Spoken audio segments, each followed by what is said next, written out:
Hello and welcome to another One Lap episode. This is the channel where we put anything that's on wheels around our track for one lap. This might just end up setting an SUV record because it is the new Porsche Cayenne Turbo Electric, fully spec'd with all the sporty tires and the Pirelli P0Rs.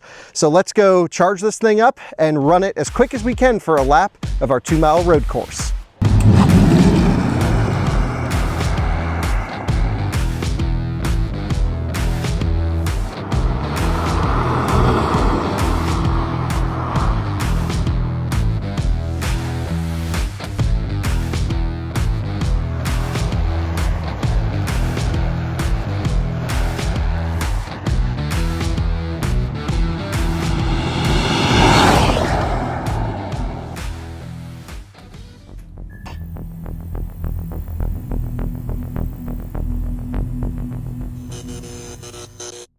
Here we have the new Porsche Cayenne Electric, but the turbo one. We've actually already run another Cayenne in our One Lap channel. That was the base standard version.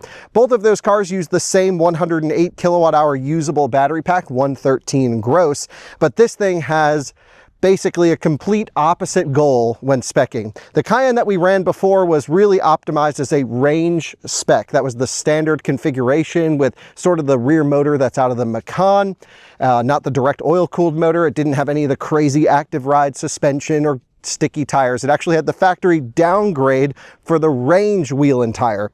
And I just ran this Cayenne Electric Turbo through testing, and I can't tell you how different the cars are. My impression right now is that it's amazing how one platform, one thing called Cayenne Electric could have two completely different personalities. And that's what I want to show you in this episode, is the other end of the spectrum, the performance end of the spectrum, and that's this. So cost quite a bit more than the one we tested previously. Previously, we tested the range spec. We had it optioned to about $125,000. This one is just over $209,000, so quite a bit more cash, but the performance should be insane. Numbers in the straight line, just to let you know, are mind-boggling. This thing's running 144 miles an hour in the quarter mile, which is just ridiculous. It's like 5 miles an hour short of needing a parachute.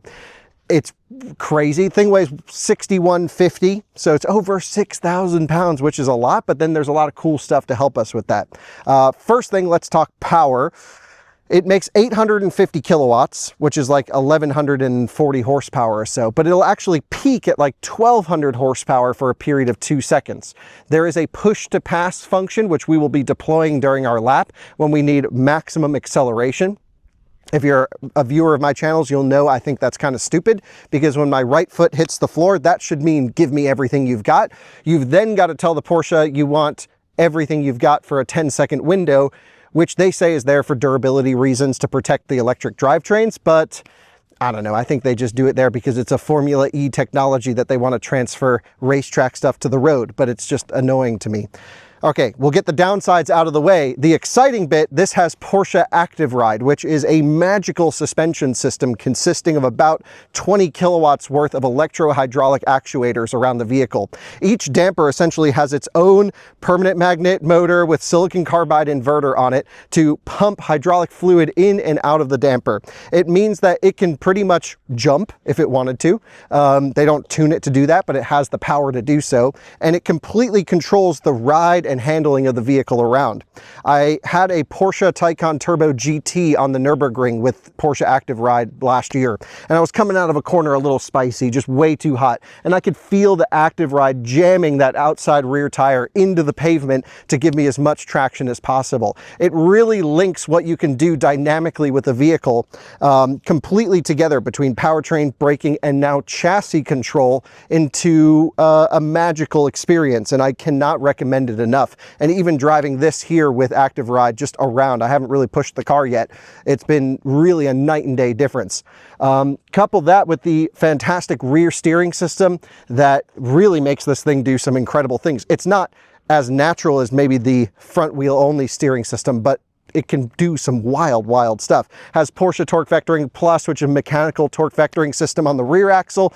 And the list goes on and on and on. This is basically dialed all the way up. The only thing this car doesn't have is carbon ceramic brakes, which I don't think will be a major problem for our 1-lap test because we're literally just doing 1 lap. If you're going to take your Cayenne Turbo Electric to a track day, it's 6,100 pounds, and while it does have a ton of regen at low state of charge, actually 600 kilowatts of peak regen, again, another mind-blowing stat about this vehicle, yeah, maybe you'd want the ceramics for thermal longevity of the brakes. It's going to be working hard, but at least for here, 1 lap, I'm not worried about the braking system.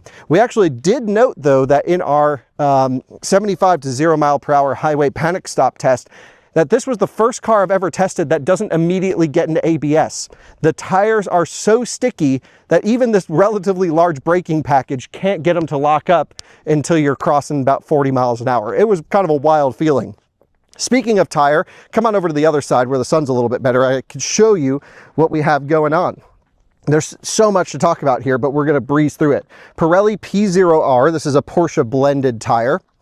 And let's take a look at how much width we have on the front. I also just want to commend Porsche engineers on their fitment. They really do a good job getting their tires to fit really well on their vehicles. Looks to be a 285/40/22, 285s on the front. It's pretty spicy. And then you get to the rear.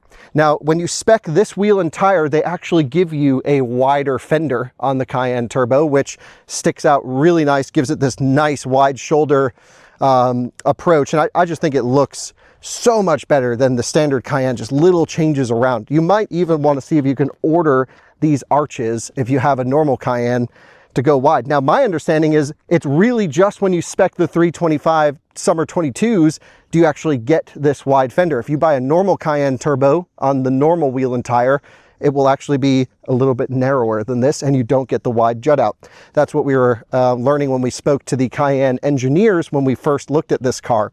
325/35 R22, again a Pirelli P0R. Tread wear is actually kind of high, which I found surprising. I mean, it's a very heavy car, so it's actually not really a cheater tire. Cheater tire is something we would say in the industry that's like way too performing that no one would actually ever put on their car, but you would just use it for like a magazine test or a video like this, for example. But it's a tread wear of 280, which is way up there. I mean, the same Pirelli P0R that we had on the Lucid Sapphire was 180 tread wear rating. So they seem to have blended with the Porsche situation, maybe a little bit of range, although actually we didn't have P0Rs on the Lucid, we had Trofeo Rs. So different blended base tire, but regardless, when you go to an OE specification tire, everything changes. The Cayenne also has active aero. Come on back here, I want to show you some cool stuff. You have a spoiler that deploys when you go Sport Plus or above a certain speed, and you even have these little aero blades that come out, and there's a fun little coordinates on here that show you basically the coordinates to the Weissach Proving Grounds, which I've been lucky enough to go to a few times. It's also spec'd with a trailer hitch because you can tow with it. Like a lot, 7,713 pounds if I remember correctly, which is 13 more than a Rivian R1S. So not only can it basically smoke just about anything in a straight line, 2.15 seconds 0 to 60 with rollout, 2.29 without. You could tow a house with it, so that's pretty cool. Imagine one of these towing a Pebble with 400 kilowatt charging, you'd get around no problem. That would really be the ultimate one-car solution, this thing. The more you spend time with the Cayenne, especially optioned up like this, the crazier it gets. And this video isn't the one to really complain too much, but then Porsche sometimes does some stupid things, such as this right here. This is the charging port, which seems great. They went to NACS, but it's only for the DC side. If you want to AC charge it, you got to use another J1772 on the other side of the car. So I know I sounded really positive on the car, but I always got to round it out with some realistic complaints.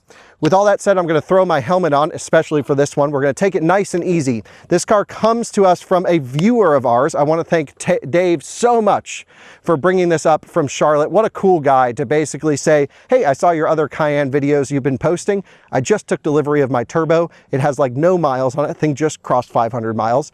Why don't I bring it up to the track so you can rip it around? I mean, people like that shouldn't exist. That's crazy. So everyone say thanks, Dave, in the comments below. And also, when we look at this review, I really want this to be much more of a subjective driving performance review of the Cayenne Turbo in comparison to a lot of my time with the base car, more than just an outright lap time. I am going to be holding back a little bit pretty much everywhere because this is Dave's car. Didn't come to us from Porsche. We're not here to set the craziest lap time ever, although it might just end up doing that.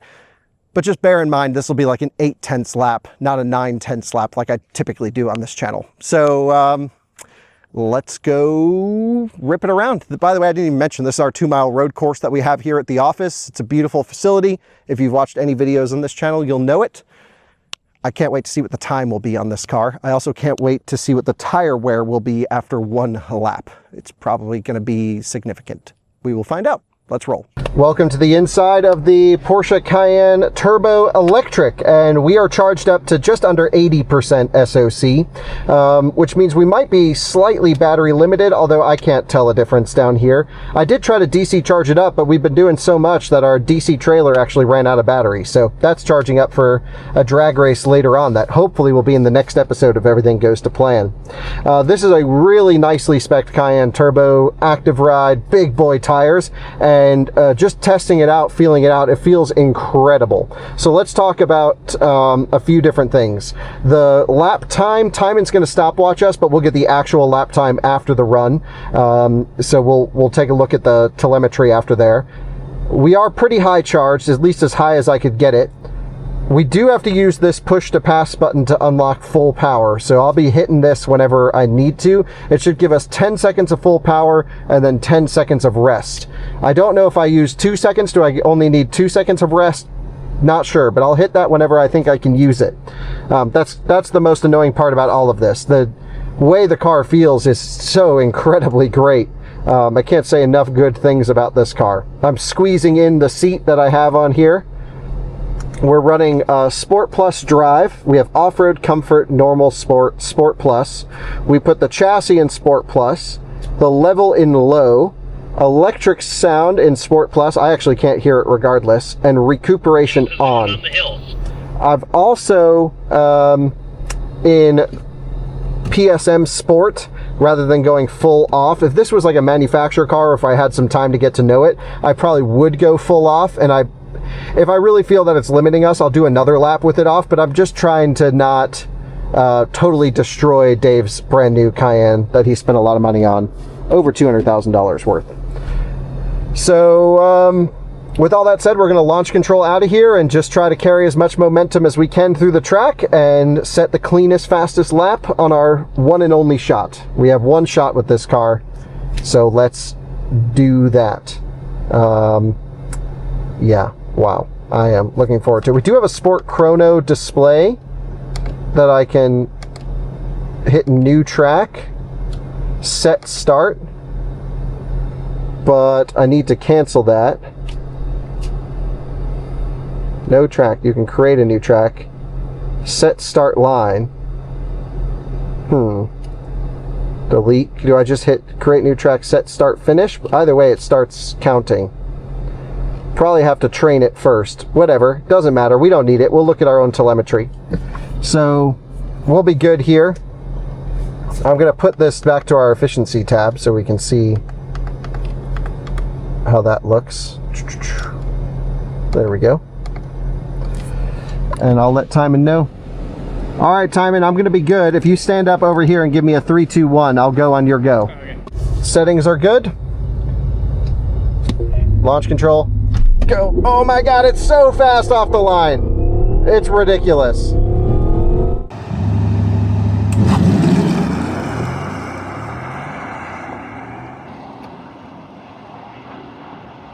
It is crazy. Okay, standing on the brakes, coming in a little bit. Oh, not as slow as I was thinking I should have been, actually. At the limit of tire, full power, full power, full power, full brake.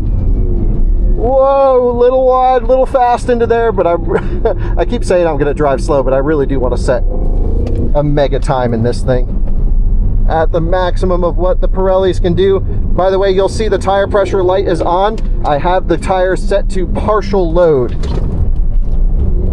Let's go. Wow. Come on, baby, turn, turn, turn.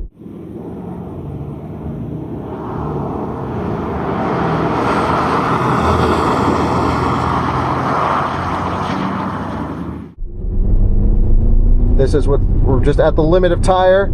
So partial load is what Porsche recommends for performance pressures. Getting the car turned. This is where you feel the weight. Whoa, right on the edge of that front tire. Feels like it's doing everything it can, but hit the push to pass. I'm gonna lift. Full power, full power, full power.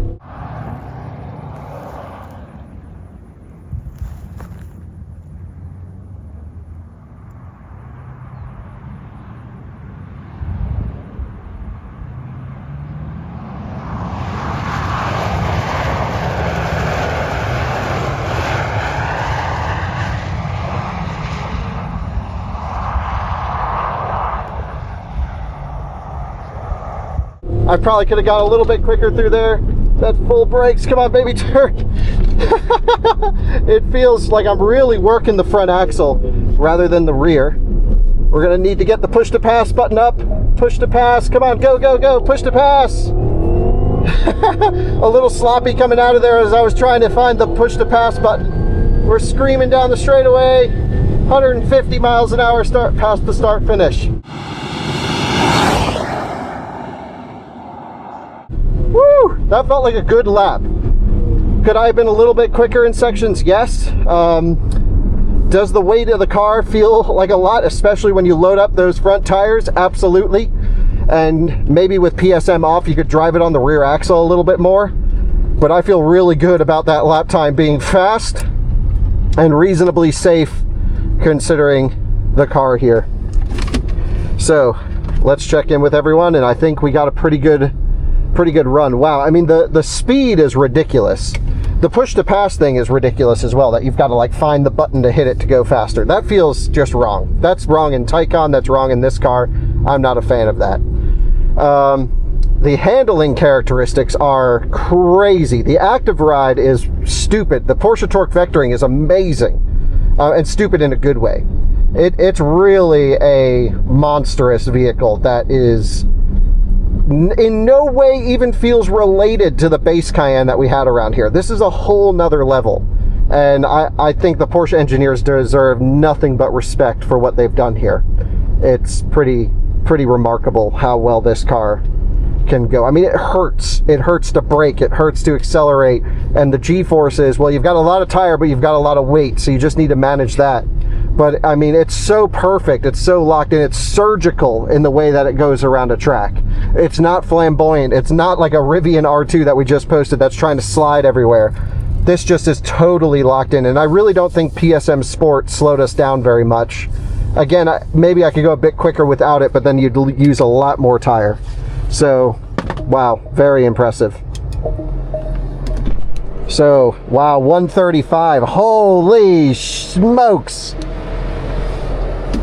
Wow, that's getting close to Lucid territory, Sapphire territory. Whoa. That's crazy.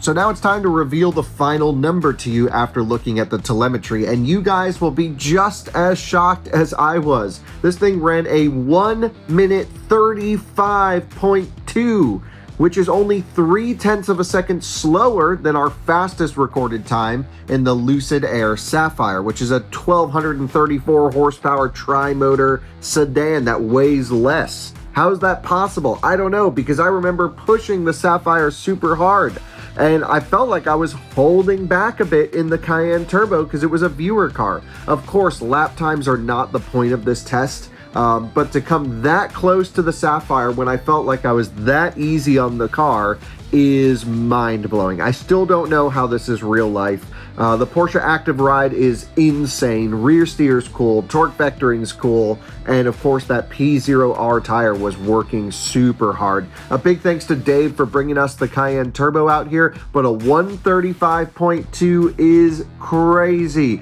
You can take a look in the description below for access to our spreadsheet, and wow, I just can't stop thinking about this thing. It's 11 seconds faster than the base Cayenne we ran in the previous episode.